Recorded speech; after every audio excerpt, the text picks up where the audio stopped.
ಸಾರಿಗೆ ನೌಕರರ ಮುಷ್ಕರದಿಂದಾಗಿ ಇಂದು ಕೆಎಸ್ಆರ್ಟಿಸಿ ಹಾಗೂ ಸಿಟಿ ಬಸ್ಗಳು ಸಂಚಾರ ನಡೆಸಿಲ್ಲ.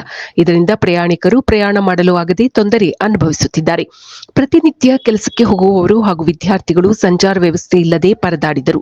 ಕೆಎಸ್ಆರ್ಟಿಸಿ ಹಾಗೂ ಸಿಟಿ ಬಸ್ಗಳನ್ನು ಡಿಪೋಗಳಲ್ಲಿ ನಿಲ್ಲಿಸಲಾಗಿದೆ.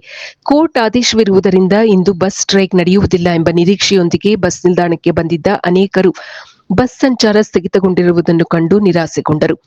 ಅಡ್ವಾನ್ಸ್ ಬುಕಿಂಗ್ ಮಾಡಿದ್ದ ಪ್ರಯಾಣಿಕರು ಸಾರಿಗೆ ವಿಭಾಗದ ಸಿಬ್ಬಂದಿಗಳೊಂದಿಗೆ ವಾಗ್ವಾದ ನಡೆಸುತ್ತಿದ್ದ ದೃಶ್ಯಗಳು ಕಂಡುಬಂದಿತು. ಬುಕಿಂಗ್ ಹಣ ವಾಪಸ್ ಪಡೆಯಲು ಜನಸಂದಣಿ ಸೇರಿತ್ತು. ನಿಯಮದಂತೆ ಪ್ರತಿ 4 ವರ್ಷಗಳಿಗೊಮ್ಮೆ ವೇತನ ಪರಿಷ್ಕರಣೆ ಮಾಡಬೇಕು. ಹಿಂದಿನ ಪರಿಷ್ಕರಣೆಯ ನಂತರ ಹೆಚ್ಚಳ ಮಾಡಲಾಗಿರುವ 38 ತಿಂಗಳ ವೇತನ ಬಾಕಿ ಬಿಡುಗಡೆ ಮಾಡಬೇಕು ಎಂದು ಒತ್ತಾಯಿಸಿ ಸಾರಿಗೆ ನಿಗಮದ ನೌಕರರ ವಿವಿಧ ಸಂಘಟನೆಗಳು ಇಂದು ಮುಷ್ಕರ ನಡೆಸುತ್ತಿದೆ. ಇದು ಈ ದಿನದ ಸುದ್ದಿ. ನಿರಂತರ ಸುದ್ದಿಗಳಿಗಾಗಿ ವೀಕ್ಷಿಸುತ್ತಿರಿ ಜೀನಿ ನ್ಯೂಸ್. ನಮಸ್ಕಾರ.